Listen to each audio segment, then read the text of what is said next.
Ok, bah du coup, aujourd'hui, ce que je vais faire, c'est que je vais te parler un petit peu de pourquoi j'ai fait autant de warm-up au bench. J'ai fait 155 en single, qui est passé correctement, je trouve, avec une bonne technique, et 255 x 2 au terre, qui est solide. Franchement, je suis plutôt content.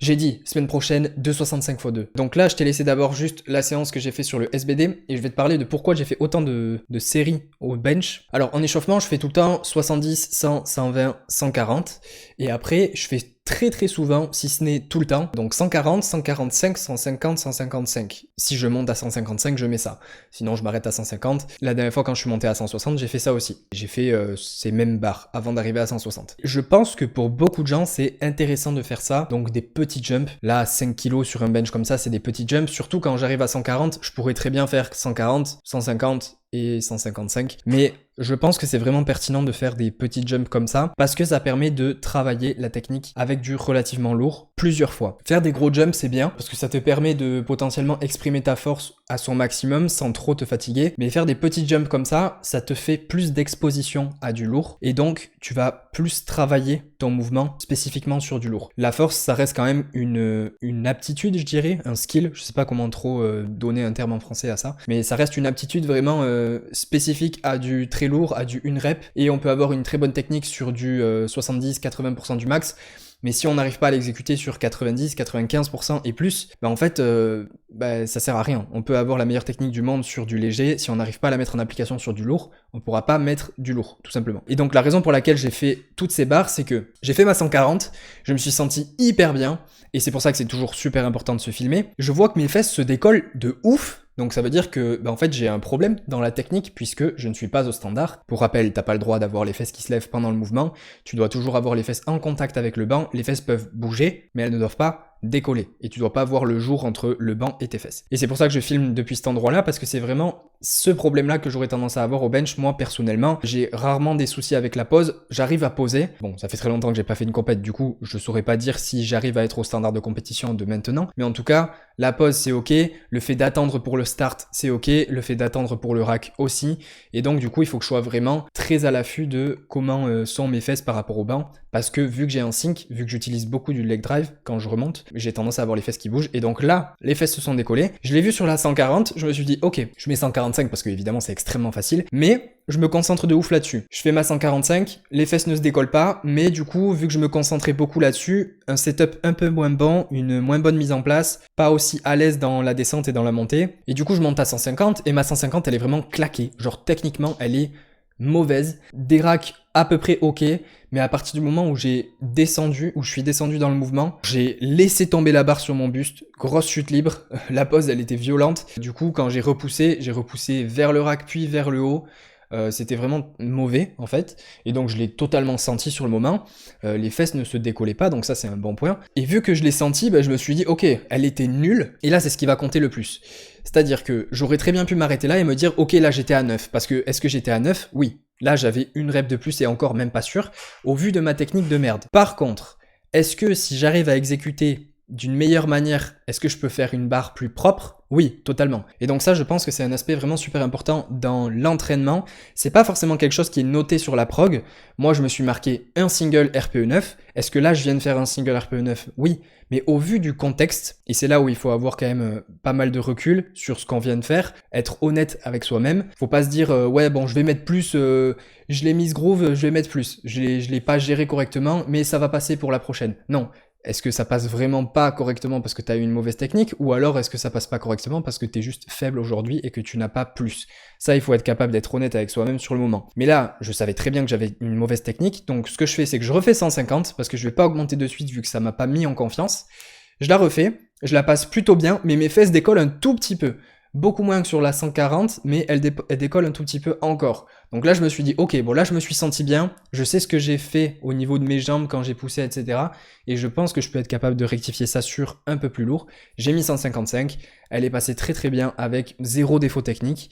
Et du coup, je suis très content parce que il y a eu plein de barres avec plein de défauts techniques sur chacune de ces barres. Je me suis concentré à chaque fois quand je les ai refaites. Et ça, encore une fois, j'aurais très bien pu m'arrêter à 150 et me dire, ok, c'est bon, je passe au back-off. Mais non, en fait, chacune des séances, chacune des reps, elles sont importantes pour essayer d'exécuter au maximum de tes capacités. Si tu bâcles le travail que tu dois faire en te disant bah c'est bon, j'ai fait mon single à 9, oui, concrètement tu l'as fait, mais est-ce que tu aurais pu faire mieux? Oui, tu aurais pu plus te concentrer, refaire la barre que tu viens de faire. Et encore, c'est quelque chose qu'il faut pas complètement sortir de son contexte, parce que dans mon contexte là, c'était super pertinent de le faire de cette manière-là. Par contre, si tu fais un single à 9, que c'est trop lourd pour aujourd'hui, que t'es juste fatigué, que t'arrives pas à te mettre en place, etc. Là, non. C'est peut-être pertinent à ce moment-là de passer sur tes back-off directement. Mais il y a des fois, il faut pas hésiter à faire des petits jumps pour pratiquer. Imagine, là, je fais 140, 150 et je fais ma 150 un peu nulle et j'arrête, je passe au back-off. Bah, du coup, j'ai fait 2 barres au-dessus de 140, alors que là, j'ai fait déjà des petits jumps pour me focaliser sur ma technique. Donc, ça fait 140, 145, 150.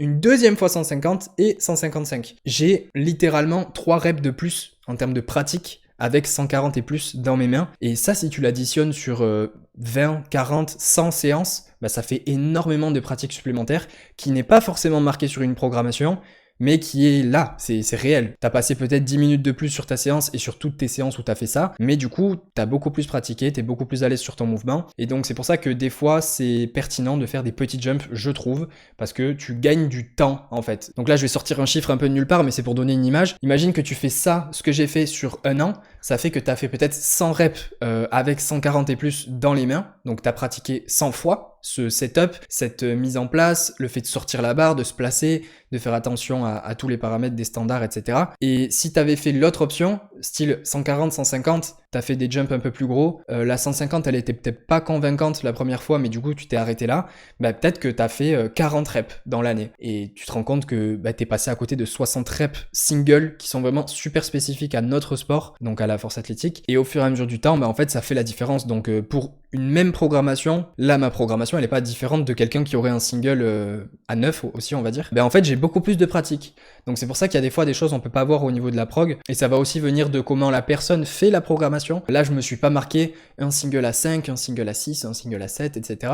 J'ai juste fait tous ces échauffements pour me sentir bien pour mon single à 9. Et si tu as juste marqué un single à 9, ça veut pas forcément dire tu passes de un échauffement RPE 5 à je fais un single à 9. Tu vois, ça peut être tu fais 5, 6, 7, 8, 9, mais c'est pas pour autant marqué sur la prog parce que sinon tu t'en sors pas, tu vois, tu fais 22 lignes pour un single au bench, c'est littéralement pas faisable. Donc voilà, ça peut dépendre, je vais pas toujours faire ça, il y a des fois où je me dis ok là je me sens très très bien, je sens que j'ai pas besoin de cette pratique supplémentaire, je vais profiter de ce jour-là pour exploiter peut-être ma force maximale, mais il y a des jours sur lesquels je suis un peu moins bien techniquement au niveau des standards ou peu importe sur quel autre aspect technique, et ça fait vachement de bien de pratiquer beaucoup de fois. Après il faut être dedans à chaque fois, c'est-à-dire que tu fais pas tous tes singles en te disant bon je l'ai fait et puis après c'est terminé.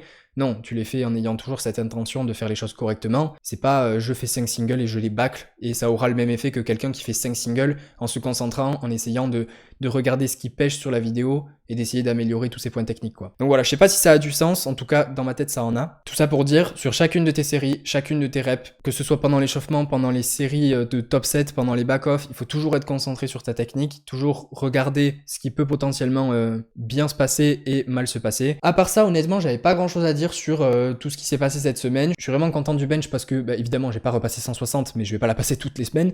Mais j'ai passé 155 proprement en ayant un échauffement vraiment bof. J'ai fait 140 x 4 juste derrière qui était vraiment bien passé, je trouve. J'étais vraiment content de la technique là-dessus aussi. Et sur le terre, bah, je me sens bien. 2,55 x 2 qui passe correctement.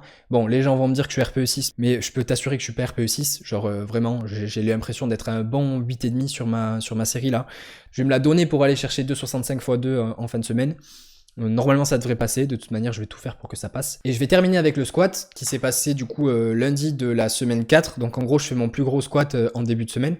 Et là c'était en gros ma fan block sur le top 7 au squat. Et j'ai fait 2,12,5 x 2. Je suis vraiment super content parce que là je pèse 77. C'est entre 76,5 et 77 en gros, mes pesées. Et là j'ai fait 2,12,5 x 2. Très content, la depth pour moi elle est là. Alors j'ai oublié mon singlet et mon short. Voilà, du coup j'ai dû faire mon squat en jogging. C'était insupportable. C'était vraiment pas du tout agréable.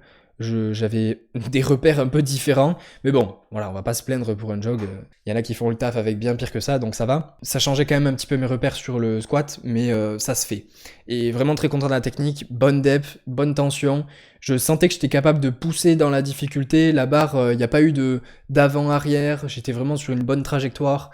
Même les back-off, ils étaient extrêmement faciles. Je sais même pas si j'ai déjà fait des back-off aussi faciles à 180. Là, aujourd'hui, j'ai le dos, il est bien tendu, mais il est tendu musculairement, tu vois. Parce que samedi, j'ai fait mon gros terre avec de gros back-off quand même, et lundi directement gros squat, donc avec uniquement le dimanche de repos. Là je commence à le sentir et je vais essayer de faire un milieu de semaine peut-être un petit peu plus tranquille pour essayer d'arriver plus frais sur mon terre de fin de semaine. On verra ce que ça donnera, je te ferai une vidéo la semaine prochaine de toute manière. Mais c'est tout pour moi, j'espère que tu auras aimé. Si t'as aimé, mets un j'aime, commente pour me dire ce que t'en as pensé. Je te dis à la prochaine, reste positif, peace.